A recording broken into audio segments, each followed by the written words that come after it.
जय श्री बालाजी की। Hello student, मैं दीपिका मंत्री Maruti group of education Ratangarh की ऑनलाइन क्लासेज में आप सबका हार्दिक स्वागत करती हूँ। आप सब कैसे हैं?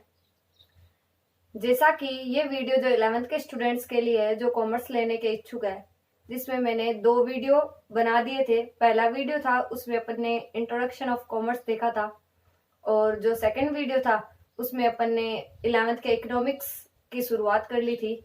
फर्स्ट चैप्टर देखा था 1.1 और आज अपन 1.2 की शुरुआत कर रहे हैं। तो मैंने इंट्रोडक्शन ऑफ कॉमर्स में काफी कॉमर्स के बारे में बताया था।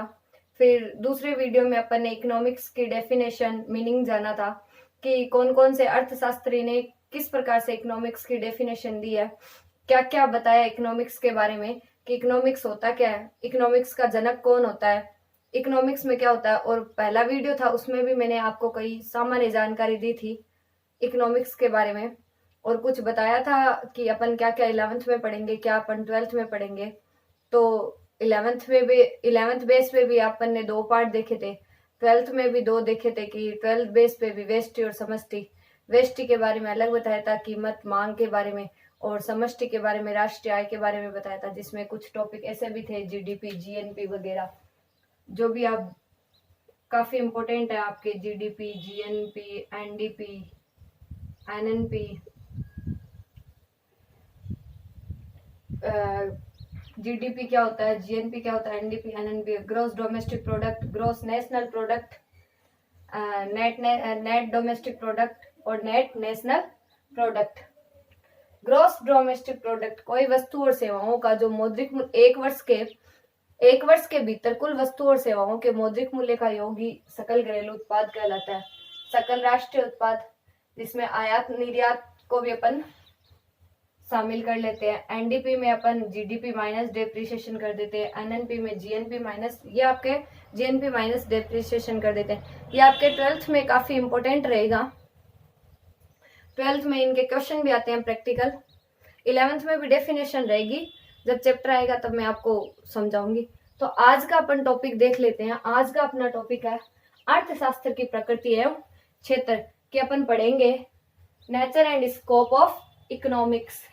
Nature and scope of economics, चलिए देखते हैं कि अर्थशास्त्र की प्रकृति और क्षेत्र किस प्रकार से पढ़ते हैं। जैसा कि अपन ने अर्थशास्त्र की परिभाषाएं देखी थी, अर्थशास्त्र की परिभाषा में एडम स्मिथ की परिभाषा देखी थी, मार्शल की परिभाषा देखी थी, 5 अर्थशास्त्रियों की मैंने परिभाषा बताई थी, धन संबंधी परिभाषा, कल्याण संबंधी परिभाषा, दुर्लभता प्रदान परिभाषा, आवश्यकता विहीन परिभाषा, विकास आधारित परिभाषा।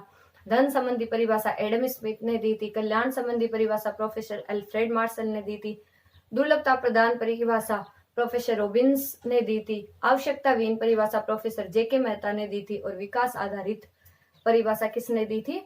सैमुएल्सन ने। आधुनिक परिभाषा, विकास आधारित परिभाषा। आज अपन इसके बारे में प्रकृति और क्षेत्र के बारे में देख रहे हैं कि इसका nature and scope of economics किस प्रकार होता है। तो सबसे पहले अपन अर्थशास्त्र की विशेष सामग्री के बारे में देखते हैं कि अर्थशास्त्र के विशेष सामग्री के कई दृष्टिकोण है, मतलब 2 दृष्टिकोण से इसको बताया कि एक तो प्रतिष्ठित अर्थशास्त्रियों का मत क्या होता है, और दूसरा कल्याणकारी अर्थशास्त्रियों का मत क्या होता है। प्रतिष्ठित अर्थशास्त्रियों में आ जाता है आपके एडम स्मिथ आ जाता है, और जेबी से सीनियर आ जाता है, जेएस मिल आदि अर्थशास्त्री आ जाते हैं, जो धन आधारित परिभाषा के बारे में बता देते हैं कि अर्थशास्त्र का संबंध धन कमाने और इकट्ठा करने के साथ है। इसी गुणवत्ता के अनुसार इसका उपयोग कैसे किया जाता है, कैसे इसको यूटिलाइज किया जाता है, तो ये इनकी परिभाषा में आ जाता है। कल्याण आधारित परिभाषा में प्रोफेसर अल्फ्रेड मार्शल आ जाता है, पिग्गू आ जाता है, जो धन की अपेक्षा मानव के कल्याण को विशेष वस्तु मानकर करता है कि धन व्यक्ति के लिए है, न कि व्यक्ति धन के लिए।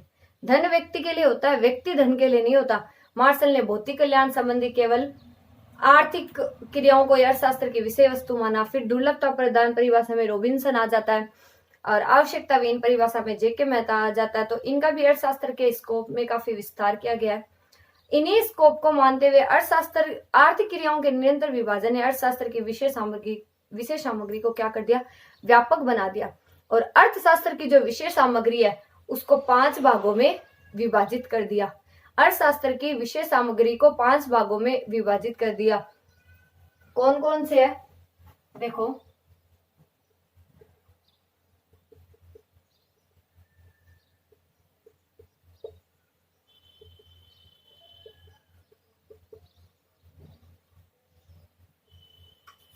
कितने भागों में विभाजित है? 5 भागों में।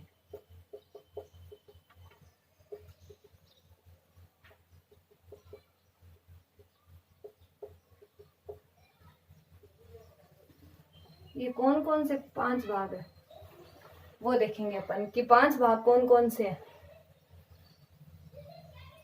पहला भाग है आपके उपभोग,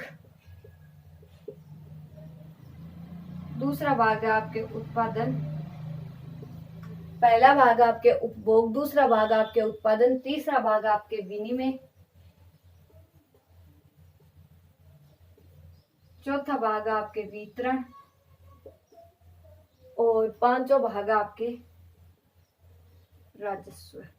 5 भाग इंपोर्टेंट और काफी महत्वपूर्ण भी है, काफी इंटरेस्टिंग भी है। कौन कौन से, किस प्रकार से?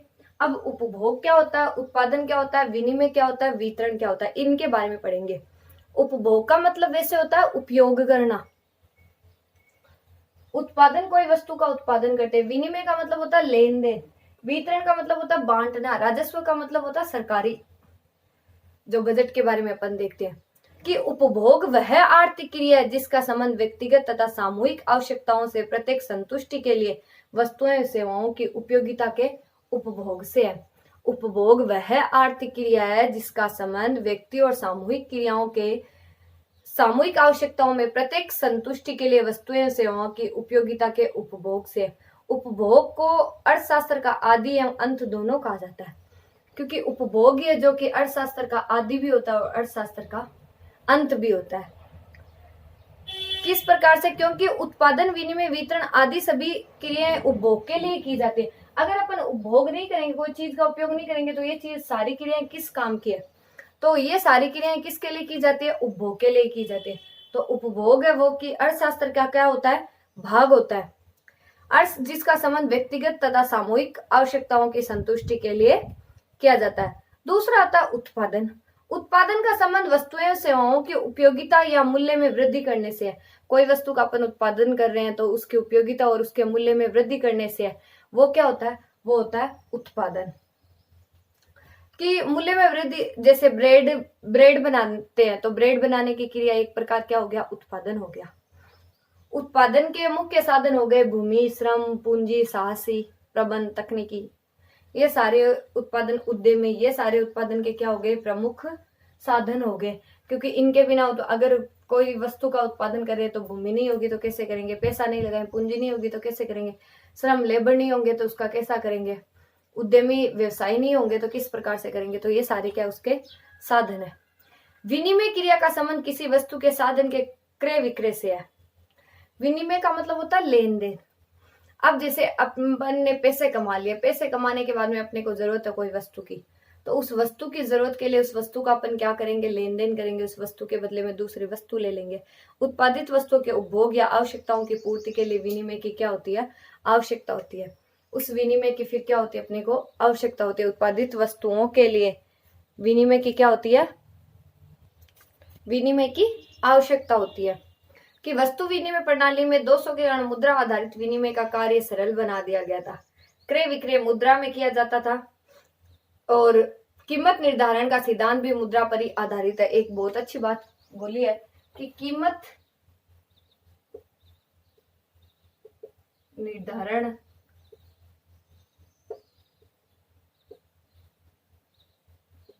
का सिद्धांत ही मुद्रा पर आधारित। कीमत निर्धारण का सिद्धांत किस पर आधारित है? मुद्रा पर आधारित है। तो ये होता है अपना उपभोग, उत्पादन, विनिमय। अब नंबर देखते हैं वितरण। वितरण का मतलब होता है बांटना, विभाजित करना, बांटना।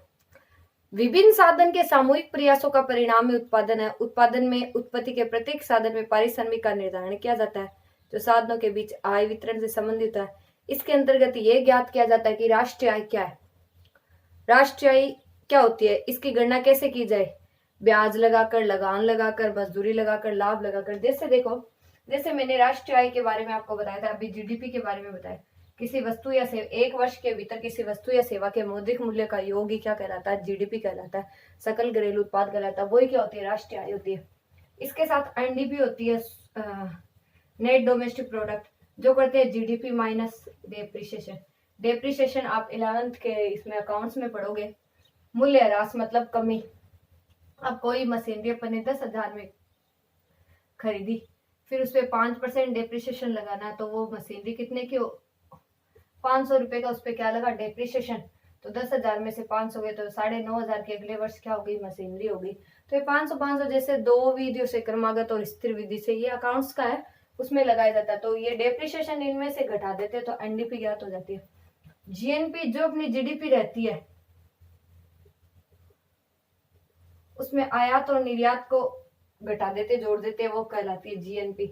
एनएनपी, जीएनपी माइनस डेप्रिसिएशन कर देते हैं, नेट नेशनल प्रोडक्ट, राष्ट्रीय आय उत्पाद में से ये घटा देते हैं। तो राष्ट्रीय आय भी वो होती है किसी एक वर्ष के भीतर वस्तुओं और सेवाओं के मौद्रिक मूल्य के योग को क्या बोला जाता है? राष्ट्रीय आय बोला जाता है। तो राष्ट्रीय आय की गणना कैसे की जाए? और फिर उनके साधन, जैसे भूमि के बदले, ध्यान रखना, भूमि के बदले मिलता है लगान, पूंजी के बदले मिलता है ब्याज,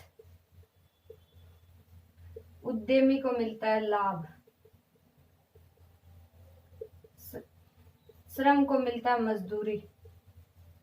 श्रम के बदले क्या मिलती है? मजदूरी। तो ब्याज, लगान, मजदूरी, लाभ का निर्धारण किस प्रकार करें? लाभ का निर्धारण किस प्रकार से करें? इसके साथ यह भी सुनिश्चित किया जाता है कि राष्ट्रीय आय का न्यायोचित वितरण हो रहा है अथवा नहीं, मतलब सही तरीके से राष्ट्रीय आय को बांटा जा रहा है या फिर नहीं। वर्तमान में राज्य का सर्वोपरि हित किस प्रकार से सर्वोपरि हित जनता के कल्याण के लिए हो रहा है, या फिर जनता का आर्थिक कल्याण करना हो गया, फिर राज्य का हस्तक्षेप आर्थिक क्षेत्र में निरंतर बढ़ता जा रही है, सारा होता है वितरण के अंदर। प्रबंध और तकनीकी भी हो गया, तो ये सारे इनके बदले में थे। अब आता है राजस्व। पांचवी जो अपनी विषय सामग्री है वो राजस्व की होती है कि अर्थशास्त्र के इस विभाग के अंतर्गत सार्वजनिक आय, सार्वजनिक व्यय, सार्वजनिक ऋण, घाटे की वित्त व्यवस्था, प्रशुल्क नीति आदि का अध्ययन किया जाता है। समय के साथ अर्थशास्त्र की विषय सामग्री में परिवर्तन भी होता है। तो इसमें सारे सार्वजनिक घाटा किस प्रकार से होता है, हस्तक्षेप किस प्रकार से होता है, प्रशुल्क क्या होते हैं, कार्य नीतियां क्या होती है, कर नीति क्या होती है, घाटे की वित्त व्यवस्था क्या होती है, प्रशुल्क नीति क्या होती है, सार्वजनिक ऋण क्या होता है, वे क्या होता है, इन सब का इसके अंदर क्या किया जाता है? अध्ययन किया जाता है। तो इस प्रकार से 5 सामग्री उपभोग, जो उपभोग करते हैं, उत्पादन, विनिमय, वितरण और राजस्व। उपभोग अपन कोई ना कोई वस्तु का उपभोग करते हैं, फिर वितरण के उत्पादन के अंदर भी अपन उत्पादन करते हैं। उपभोग जिसका संबंध व्यक्तिगत और सामूहिक आवश्यकताओं की संतुष्टि के लिए होता है। उत्पादन का संबंध वस्तुएं सेवाओं के उपयोगिता या मूल्य वृद्धि में होता है। विनिमय का संबंध क्रय विक्रय से होता है, आवश्यकताओं की पूर्ति से होता है और वस्तु विनिमय प्रणाली से होता है। वितरण मतलब सामूहिक प्रयासों का परिणाम ही वितरण होता है। राजस्व मतलब सार्वजनिक व्यय विभाग के अंतर्गत ये सारा होता है इसके अंदर, राजस्व के अंदर। तो ये इस प्रकार से अपन विषय सामग्री देखी है कि क्या विषय सामग्री होती है। तो ये तो बहुत ही इंपॉर्टेंट है। अब जानते हैं अपन अर्थशास्त्र की प्रकृति के बारे में कि अर्थशास्त्र की प्रकृति क्या होती है। अर्थशास्त्र की प्रकृति को किस प्रकार से देखा जाता है, किस प्रकार से देखा जाता है अर्थशास्त्र की प्रकृति को?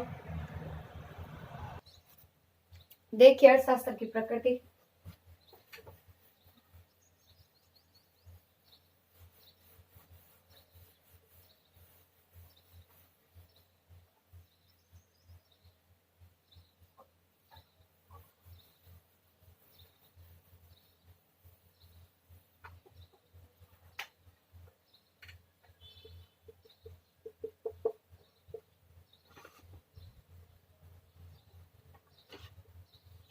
अर्थशास्त्र की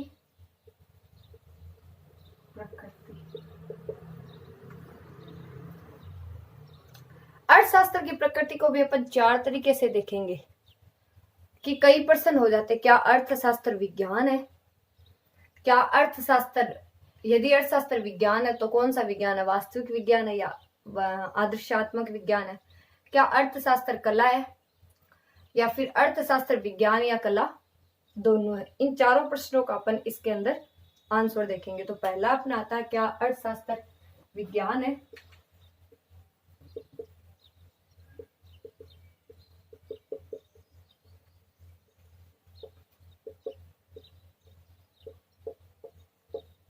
क्या अर्थशास्त्र विज्ञान है। देखिए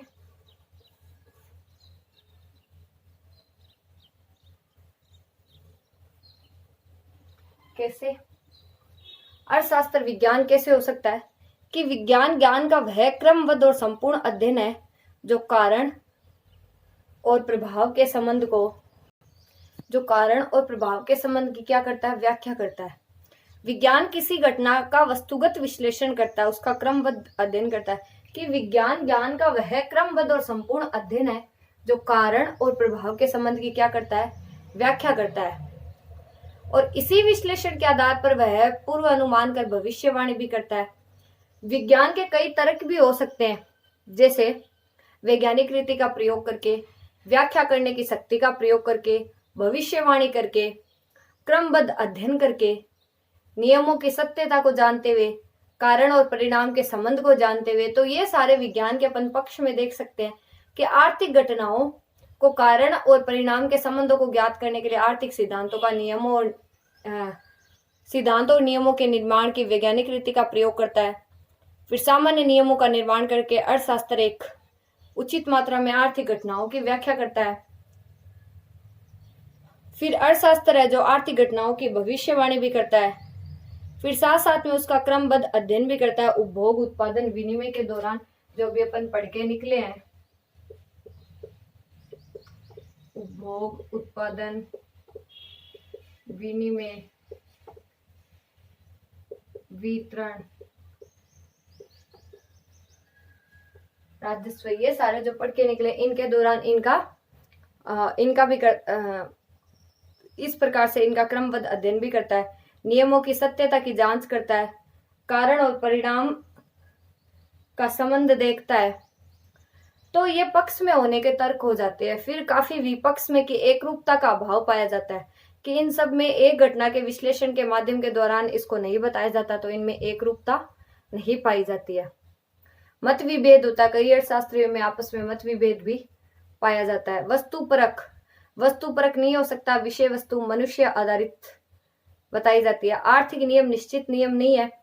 तो प्राकृतिक विज्ञानों के नियम सामान्य तथा पूर्ण रूप से निश्चित नियम नहीं होते। तो गुरुत्वाकर्षण का नियम जो आप पढ़ चुके हो 10th के अंदर, तो उस प्रकार से होता है। तो इस प्रकार से विज्ञान विपक्ष और पक्ष में दोनों तरफ बताए वैज्ञानिक रीति का प्रयोग करते हो। सीधा रूप बता सकते हो कि विज्ञान है जो कारण परिणाम के संबंध की क्या करता है, व्याख्या करता है।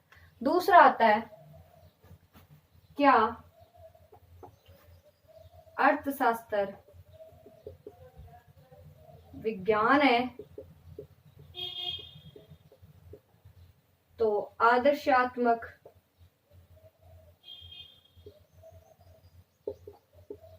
विज्ञान है अथवा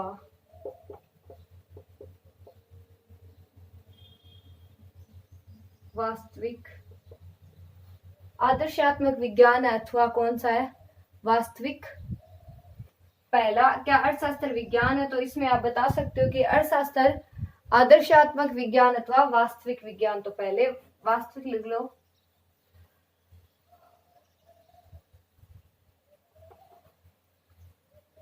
कि वास्तविक विज्ञान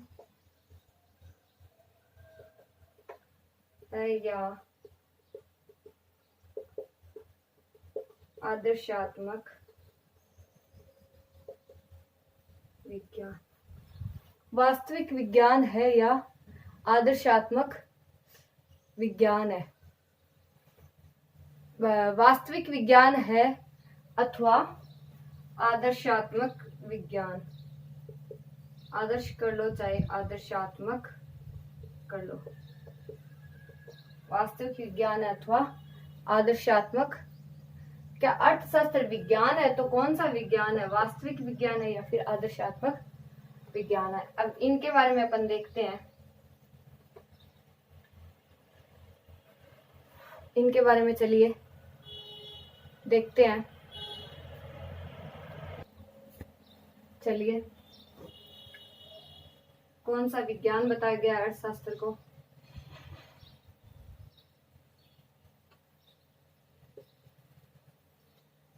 काफी इंटरेस्टिंग टॉपिक है। तो कि कई पहले इसमें निश्चित भविष्यवाणी है वो संभव होती है या फिर नहीं, इनकी भी इन्होंने व्याख्या की है कि अर्थशास्त्र में मानव व्यवहार का अध्ययन किया जाता है, जिसमें उतार चढ़ाव मनुष्य में अन्यत्र उतार चढ़ाव मनुष्य के व्यवहार में आते ही है, उतने अन्यत्र नहीं आते।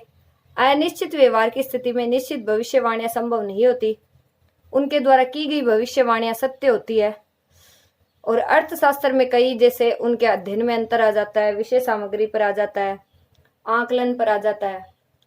अब अगर अपन वास्तविक विज्ञान का देखें या फिर आदर्शात्मक, इन दोनों में क्या परिवर्तन आ जाता है, ये अगर अपन देखें कि वास्तविक विज्ञान किस प्रकार होता है, आदर्शात्मक विज्ञान।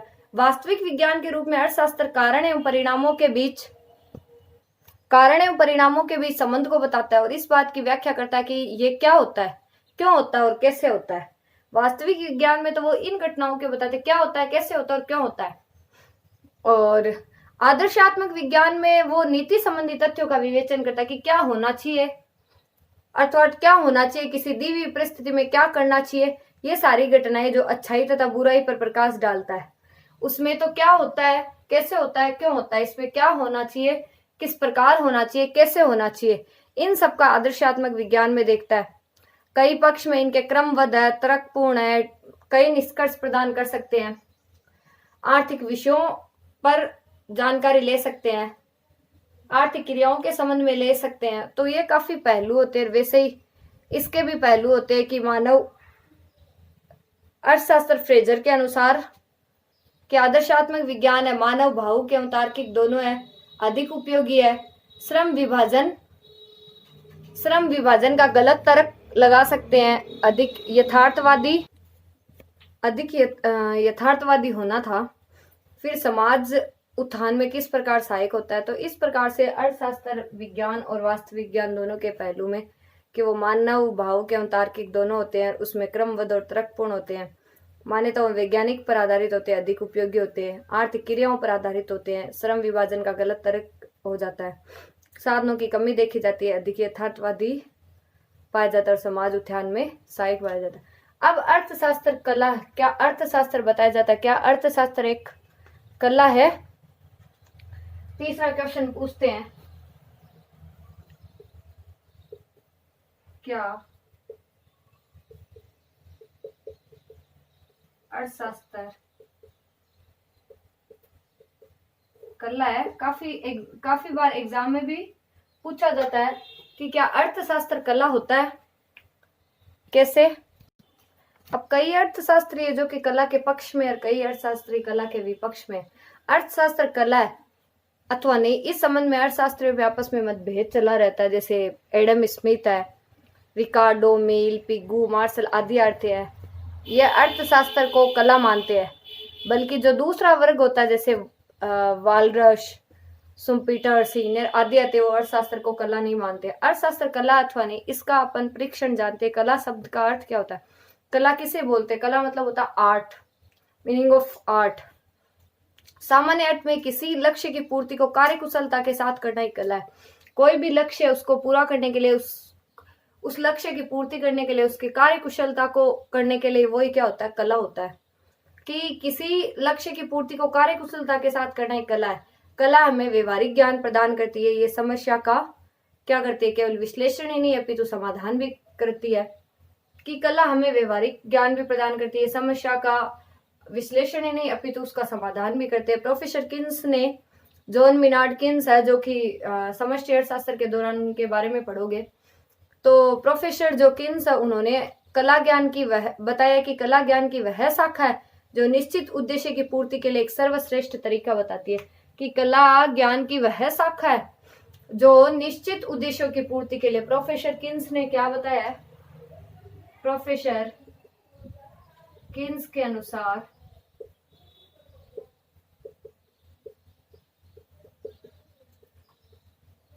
कला ज्ञान की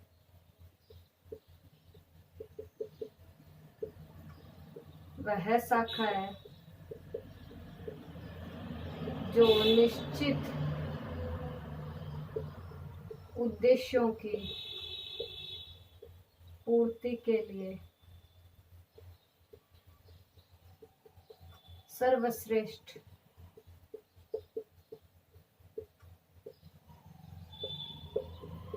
तरीका बताती है।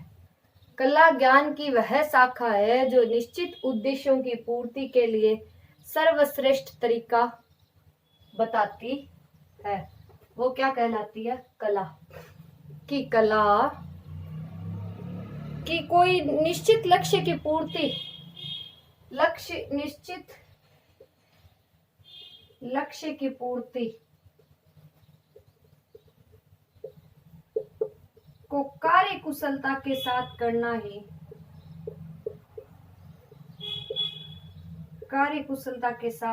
ही क्या होता है? कला।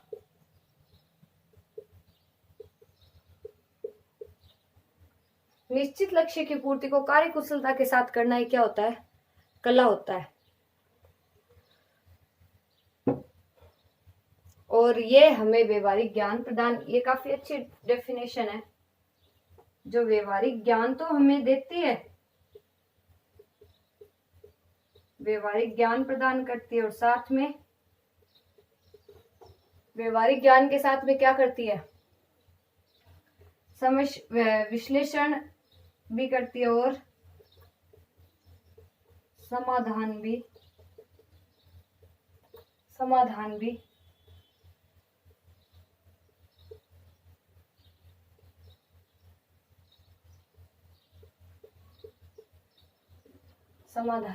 करती है।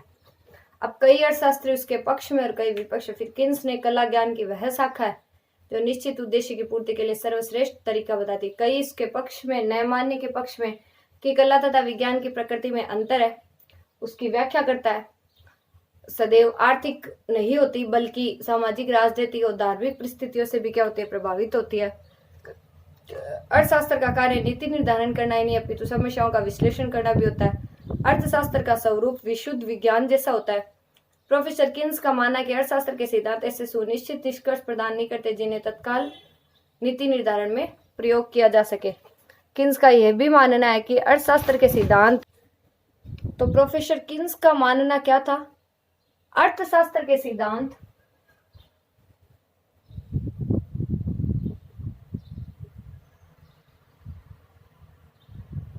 ऐसे सुनिश्चित निष्कर्ष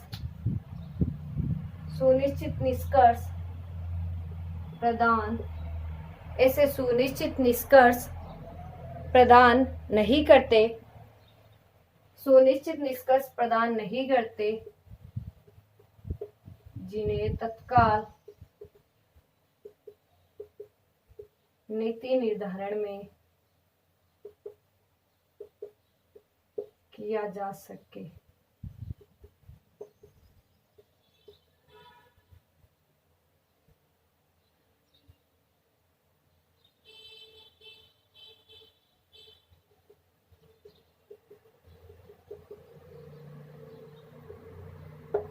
जिन्हें तत्काल नीति निर्धारण में क्या किया जा सके? नीति निर्धारण में प्रयोग किया जा सके।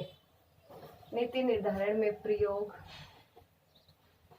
किया जा सके।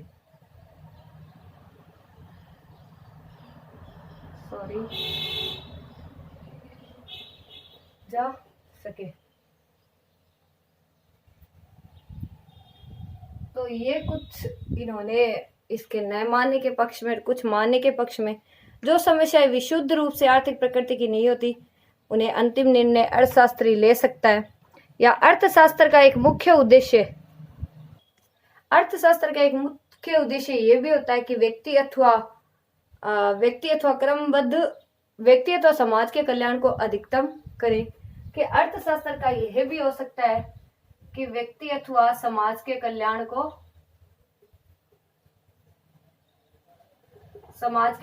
को करे, समाज का कल्याण देखे। व्यक्ति अथवा समाज के कल्याण को अधिकतम करे। अर्थशास्त्र विज्ञान के रूप में निस्संदेह सिद्धांतों नियमों का परिणाम निर्माण करे।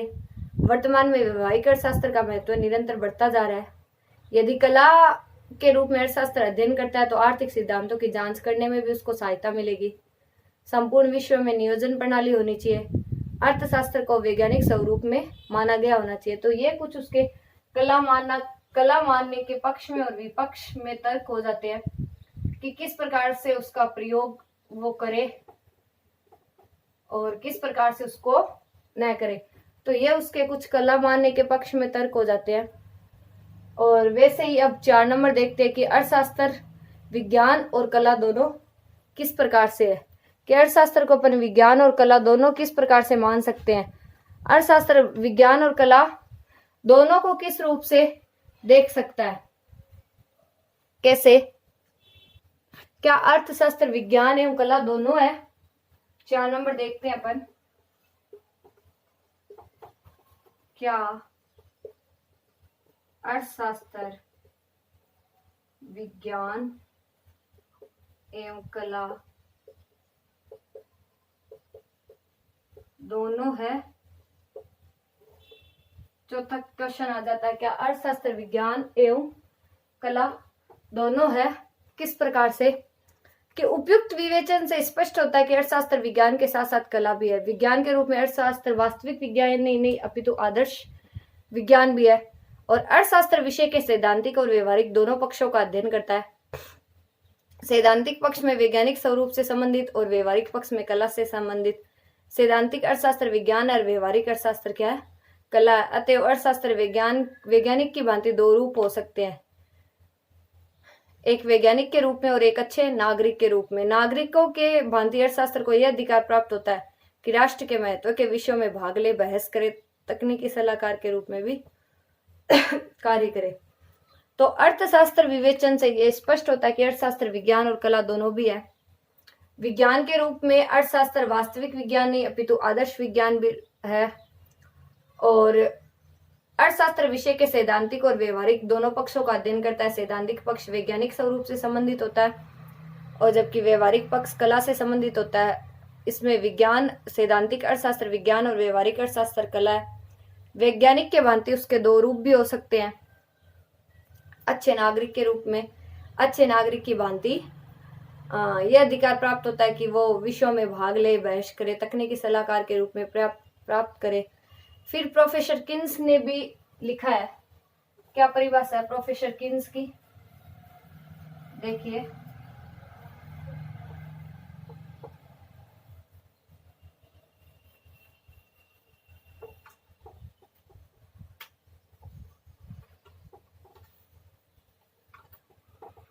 प्रोफेसर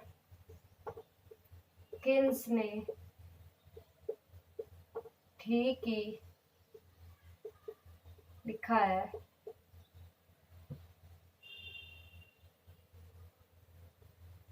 क्या लिखा प्रोफेसर किन्स ने?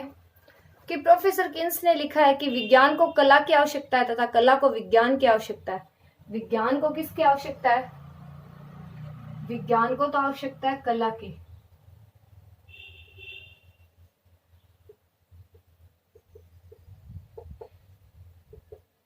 विज्ञान को कला की आवश्यकता है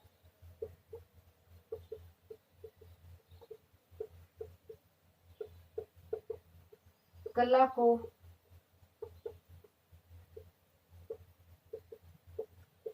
विज्ञान की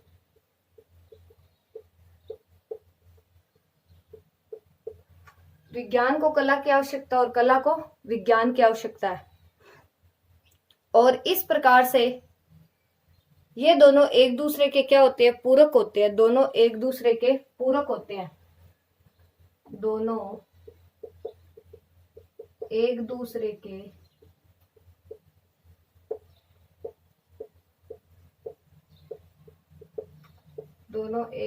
के क्या है?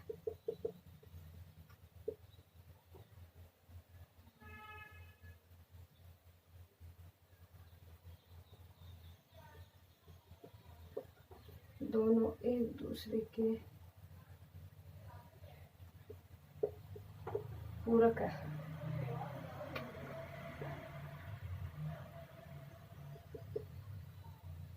विज्ञान को कला की आवश्यकता, कला को विज्ञान की आवश्यकता है, दोनों एक दूसरे के क्या है, पूरक है। तो इस प्रकार से अर्थशास्त्र का ये भी क्वेश्चन खत्म हो जाता है। तो ये प्रकृति के अंदर 4 क्वेश्चन थे, क्या अर्थशास्त्र विज्ञान है, क्या अर्थशास्त्र विज्ञान है, तो वास्तविक विज्ञान या आदर्श विज्ञान, आदर्शात्मक विज्ञान, क्या अर्थशास्त्र कला है, क्या अर्थशास्त्र विज्ञान और कला दोनों है। अब आती है अर्थशास्त्र की कुछ सीमाएं।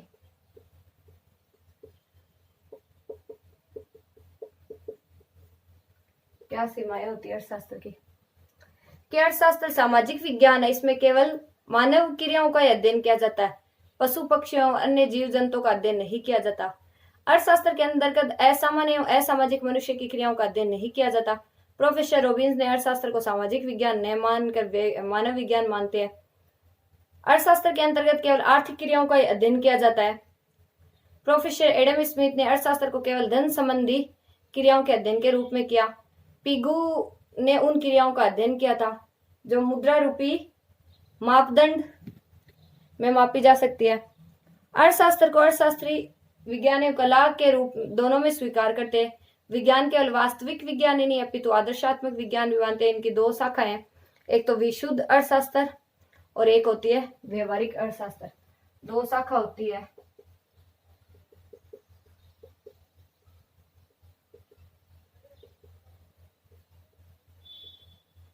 पहली है विशुद्ध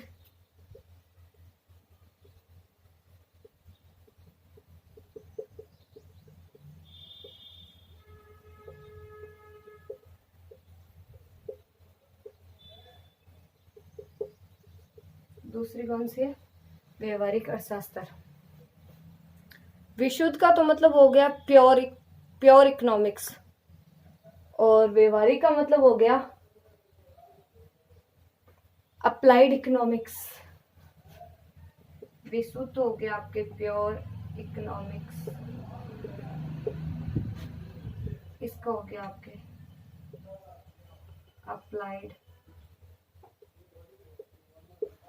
इकोनॉमिक्स। तो प्रोफेसर रॉबिन्स ने अर्थशास्त्र के अंतर्गत समाज से बाहर रहने वाले व्यक्तियों को क्रियाओं में शामिल किया। ये वे क्रिया आर्थिक अथवा अनार्थिक। तो इस प्रकार से सारांश में यद्यपि अर्थशास्त्र व्यवहारिक समस्याओं को हल करने के संदर्भ में निश्चित निर्णय नहीं देता, परंतु अर्थशास्त्र व्यवहारिक समस्याओं को हल करने में भी सहायक आवश्यक होता है। तो विज्ञान और कला दोनों के रूप में माना जाता है। तो ये इस संबंध में कुछ था आपके अर्थशास्त्र की प्रकृति। आई होप आपके समझ में आया होगा। विषय सामग्री को देखते हुए, प्रकृति को देखते हुए, कला और कई क्वेश्चन 4 क्वेश्चन, जैसे विज्ञान है तो कौन सा है, वास्तविक या आदर्श, कला है तो कला या विज्ञान दोनों है क्या, और कुछ सीमाएं थी जो सामाजिक विज्ञान को मानते हुए। तो इस प्रकार से था अर्थशास्त्र की प्रकृति। और तो 11th के स्टूडेंट्स के लिए 3 वीडियो हो चुके हैं। आई होप आप कॉपी में नोट करते हुए चलते होंगे और इनको ध्यान से समझते होंगे। समझ में आया होगा। आपके इकोनॉमिक्स सब्जेक्ट जो अपन आगे चैप्टर पढ़ते जाएंगे आपके जरूर समझ में आएगा। तो अब नेक्स्ट टॉपिक देखते हैं अपन, अर्थव्यवस्था या आर्थिक प्रणाली। इकोनॉमी और इकोनॉमी सिस्टम के बारे में पढ़ेंगे कि इकोनॉमी और इकोनॉमी सिस्टम किस प्रकार से होता है। तो स्टूडेंट्स, स्टेबलिश्ड अर्थशास्त्र की प्रकृति के बारे में आपने देख लिया। अब अर्थव्यवस्था या आर्थिक प्रणाली के बारे में देखेंगे। चलिए, established. Okay student, best of luck. जय श्री बालाजी की। ओके चलिए जय श्री बालाजी की।